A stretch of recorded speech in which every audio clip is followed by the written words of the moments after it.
asalaamaaleykum dal leen ak jàmm jàkkaarloog démb diggante ñiy layool président ba woon di Macky Sall ak taskatu xibaar yi moo soxal ëttu yéenekaay ñu xëyandool dañu koy door ak ëttu yéenekaay bu groupe Sud Communication du Sud Quotidien muy xam le ne ci jàkkaarloo boobule ñiy layool ki nga xam ne moo fi nekkoon njiitu réew di Macky Sall ñaawlu nañ fu ñaawlu yem naka sadul noonu yi nga xam ne moom la ñu nemmeeku jëmale ci lii ñu duppee ab bor boo xam ne dañu ko nëbboon bu ñu sukkandikoo ci Sud Quotidien ba tey kenn ci ñoom di maître Pierre Olivier Sur jiite kuréel bi nga xam ne moo ëmb ñiy layool ki fi nekkoon président nee na nag rapportu inspection générale bu finance di IGF ni ñu koy déposé sax defuñu ko ci àpp ba te loolu nag dafa ñëw jalgati bu baax a baax loi bu atum 2012 avocat bi yemu ca mi ngi xam le ne it seen xel tey na lool jëmale ci rapport Cour des comptes maître Pierre Olivier Sur ñaawlu na it fu ñaawlu yem ñàkk teg loxo rapportu cabinet Mazars bi nga xam ne mësuñu ko yeggee ñi nga xam ne ñooy layool président ba woon di Macky Sall ak it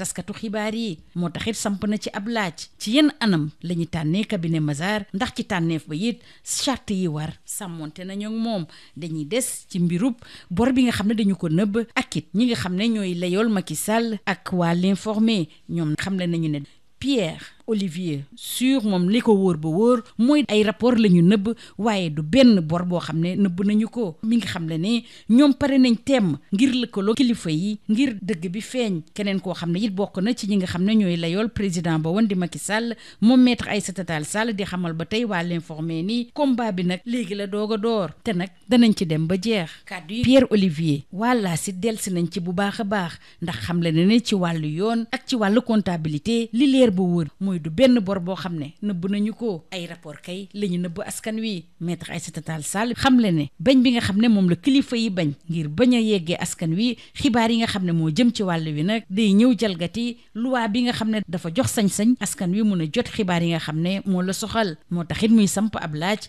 lan moo tax ba yooyu la xibaar kilifa yi siiwaluñu ko ak lan la ñuy nëbb ñiy layool Macky Sall dañoo ñëw weddi tuuma bu baax a baax ginnaaw kàddu yi nga xam ne moom la gouvernement bi yëkkati teg ko ci ndodd seen client bi lee loolu mooy ngëm-ngëmu Les Échos Aïssata Tall Sall di xam le ne du kenn ci expert yu FMI yi nga xam ne nag firndeel na bile bor dañu ko nëbboon yaakaarloo diggante ñiy layool Macky Sall ak taskatu xibaar yi waaye yor bi tey na seen xel bu baax a baax dañoo jàpp ne lii la yëpp ay pexe la ngir mën a rëcc yoon dañoo bëgg askan wi fàtte li nga xam ne moom lañ teg ci ndoddu président ba woon di Macky Sall moo tax it waa Solo Quotidien ñoom di samp ab laaj jëmale ci mbir bi nag kan lañ ci war a joxoñ baaraamu tuuma ci jamono joo xam ne avocat wu Macky Sall ñaawlu nañ fu ñaawlu yem mbir mi di xamle ne nag ay rapport la ñu nëbb Waly Diouf Bodian bi faree ci Pastef di joxoñ baaraam tuuma njiitu réew ma woon di Macky Sall ñu jàll ci président bi nga xam ne mooy jiite ci jamono ji Sénégal di Bassirou Diomaye Diakhar Faye ak ndaje bi nga xam ne moom la jiite woon démb ci palais de la République te mu soxal lool Le Soleil ci ndaje bi ñu duppee conseil supérieur d'orientation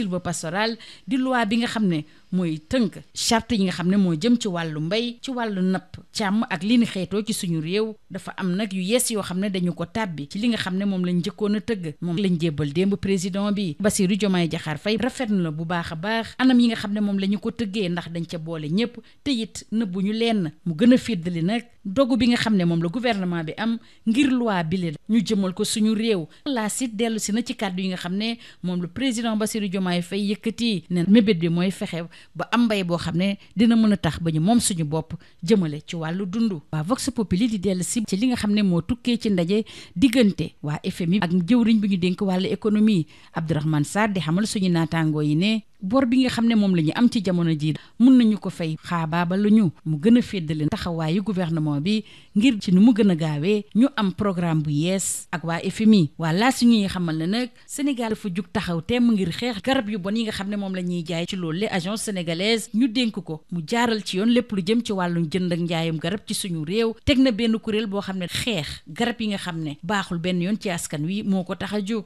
ñu jàll nag ci jàngoro fièvre de la vallée du Rift waa Libération di artu ne ñi ci ñàkk seen bakkan nag lim bi yokku na jàll ci ñaar fukki bakkan ak juróom ngi am ci diggante ñaar fukki fan ak benn jàpp ñaar fukki fan ak ñaar ci weeru octobre bi ñu ne Les Échos di dellu si ci li nga xam ne moo xew ci États-Unis ndax foofule dañoo teg loxo juróomi doomi réew mi te nag siiwal leen bu baax a baax ci xarala yi yeesi di réseaux sociaux yi am na yoo xam ne nag teg nañ ko si ndodd doomi réew yooyu la te amaluñ ci benn l'enquête te it dégluwuñ leen ngir ñoom it ñu wax nu mbir yi tëroo. Les Échos jàpp ne ay naka sa du noonu la ci wàllu jokkoo ci wàllu kaaraange ci États-Unis. ci wàllu tàggat yaram ëttu yéenekaay ñu xëyandool boo ko waxtaanee éliminatoire Coupe d'Afrique jigéen ñi ci atum 2026 ci diggante Sénégal ak Côte d'Ivoire dañoo taxaw temm ngir jël ñetti poñ yi nga xam ne moom la ñu soxla. match boobu nga xam ne nag ngoon lay am ci Stade Lat Dior bu benn dëkk ñaari gaar. ñu des ci beneen Coupe d'Afrique bi nga xam ne nag moom la ñuy waajal ci Maroc ci atum 2025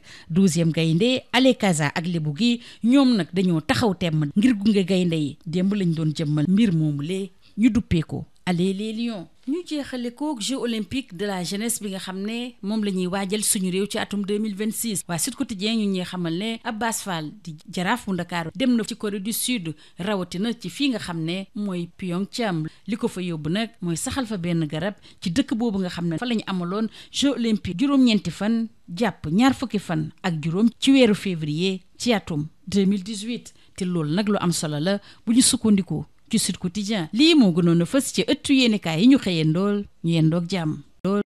Bonjour. La sortie des avocats de l'ancien président Macky Sall relativement à l'affaire dettes cachées est le sujet fortement relayé par la presse parue ce jour. En conférence de presse hier, jeudi 23 octobre, les avocats de l'ancien chef de l'État Macky Sall ont dénoncé des irrégularités dans la procédure de divulgation de la dette supposément dissimulée par l'administration de leurs clients. Selon Sud Quotidien, Maître Pierre-Olivier Sur, coordonnateur du pool d'avocats de l'ancien président, a affirmé que le rapport de l'Inspection générale des finances aurait été déposé hors délai, ceci en violation de la loi de 2012. Loin de s'en tenir là, Maître Pierre-Olivier Sur a également dénoncé l'inaccessibilité du dernier rapport indépendant produit par le cabinet Mazars, lequel n'a jamais été communiqué à la défense ni aux médias. Par ailleurs, il s'est interrogé sur les conditions de désignation du dit cabinet. Y a-t-il un appel d'offres transparent? A-t-on respecté les règles de concurrence entre cabinets? Restons avec cette affaire des dettes cachées avec les Échos. Les avocats de Macky démontent le gouvernement. Maître Olivier Sur est convaincu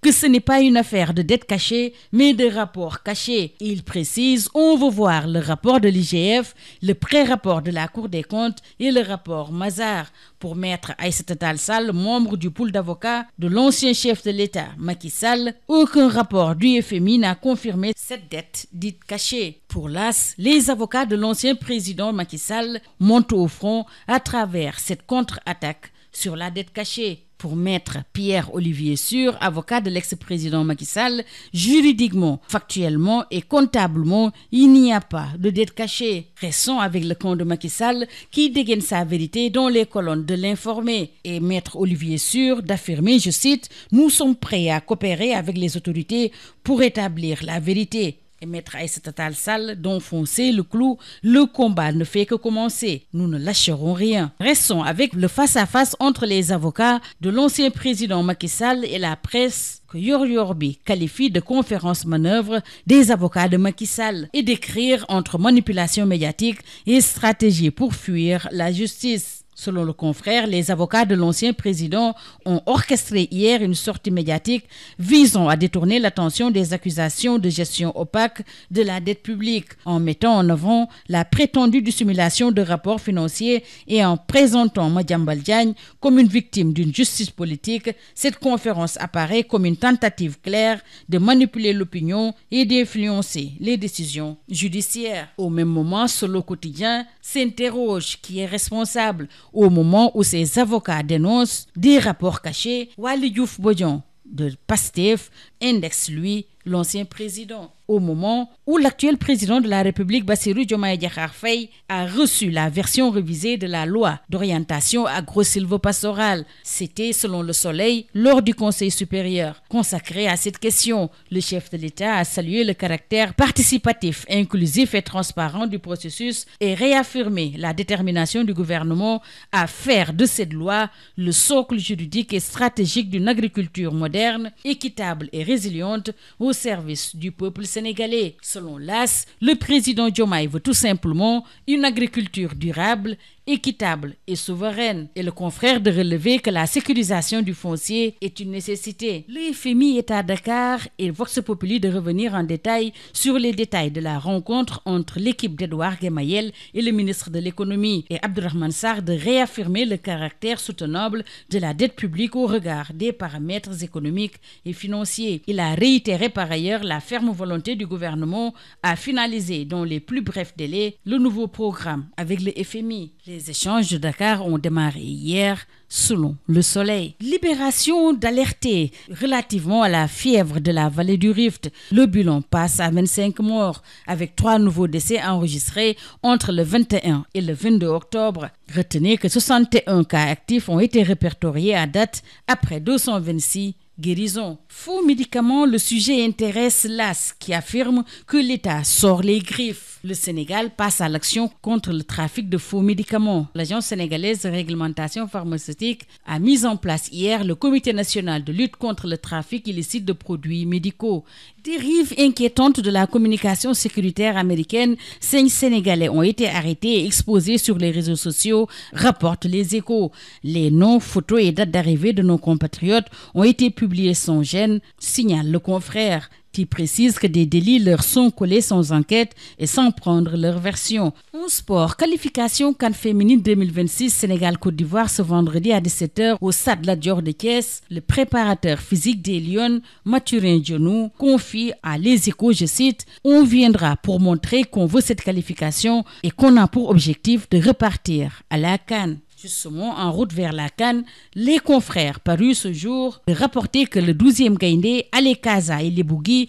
sonnent une grande mobilisation derrière les Lions. Ils ont officiellement lancé la plateforme nationale de mobilisation. Allez, les Lions. Jeux olympiques de la jeunesse Abbas Fall vont Dakar 2026 à Pyeongchang. Le maire de Dakar a procédé hier à la plantation de l'arbre du COJOJ Dakar 2026 dans la forêt olympique de cette ville qui avait abrité les Jeux olympiques d'hiver du 9 février au 25 février 2018. Tout un symbole relève Sud Quotidien. C'est tout. À vos journaux et très bonne lecture.